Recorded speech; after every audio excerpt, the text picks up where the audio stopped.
Welcome to the English Matura with JB podcast. You know what's fascinating?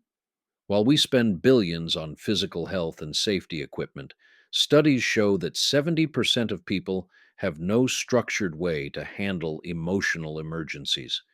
That's such a striking statistic. It really highlights how we often overlook emotional well-being compared to physical health.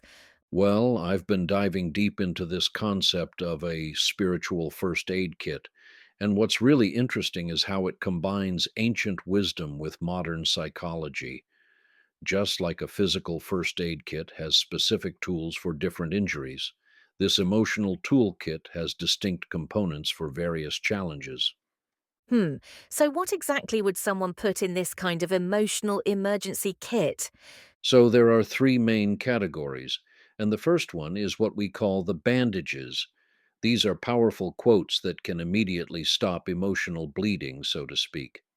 Like this ancient Japanese proverb, fall 7 times, stand up 8. The Bible says the same thing in Proverbs 24:16. For a righteous man falls 7 times and rises again, but the wicked stumble in time of calamity. Research shows that having ready access to meaningful phrases can reduce anxiety by up to 32%. Oh, wow, that's really interesting about the anxiety reduction. And I love how that proverb actually doesn't make mathematical sense at first, which makes you think deeper about its meaning. Exactly. And you know what Winston Churchill said that pairs perfectly with this? If you're going through hell, keep going. These aren't just nice words. Neuroscience shows that positive affirmations actually activate areas in the brain associated with self worth and resilience. So, what's the second component of this emotional toolkit? The second element is what we call the medicine, music. Studies have shown that listening to uplifting music can increase dopamine levels by up to 9%. Songs like Brave by Sarah Bareilles or Survivor by Destiny's Child aren't just entertainment. They're scientifically proven mood elevators. That makes so much sense. I've read that music can actually change our heart rate and breathing patterns to match its rhythm. Um, yeah, and here's what's really fascinating. Research from the University of Missouri found that participants who listened to upbeat music for just 12 minutes showed significant improvements in mood and energy levels. It's like having an emotional pharmacy at your fingertips. Well, that explains why so many athletes use specific playlists before competitions. The third component is what we call the vitamins, visual content stored in what psychologists term a digital second brain. This isn't just about saving random inspiring videos, it's about creating a systematic approach to emotional wellness.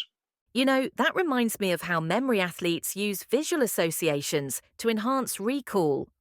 Are we essentially doing the same thing for emotional resilience? That's exactly right. And here's a perfect example, that nature video of the warthogs facing down the leopard. When they turned around instead of running, they completely changed the power dynamic. Studies show that watching examples of courage can increase our own brave behavior by up to 40%. So it's like creating a personal library of courage that we can access anytime. Right? And what's particularly powerful is how this system adapts to modern technology. Like research shows that people who maintain organized digital emotional resources are 63% more likely to handle stressful situations effectively. That's fascinating how it bridges ancient wisdom with contemporary tools. And here's something really interesting.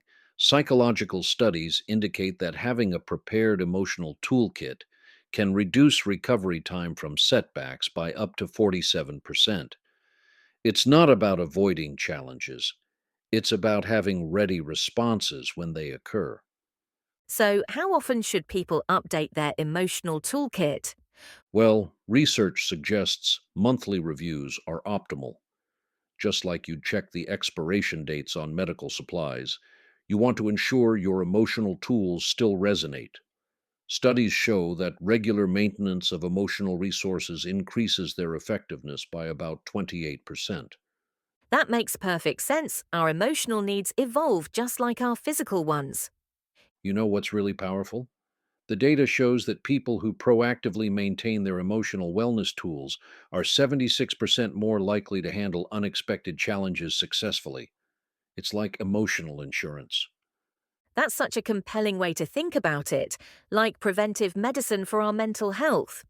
And looking toward the future, experts predict that emotional preparedness will become as standard as physical fitness. We're seeing more schools and workplaces incorporating these tools into their wellness programs. Seems like we're finally starting to give emotional health the attention it deserves. So here's the key takeaway: building your spiritual first aid kit isn't optional anymore. It's as essential as having bandages in your bathroom. Start with one category, maybe three quotes that really speak to you, or create a small playlist of power songs. The important thing is to begin before you need it. This really changes how we think about preparing for life's challenges. Remember, it's not about having a perfect system, it's about having tools that work for you.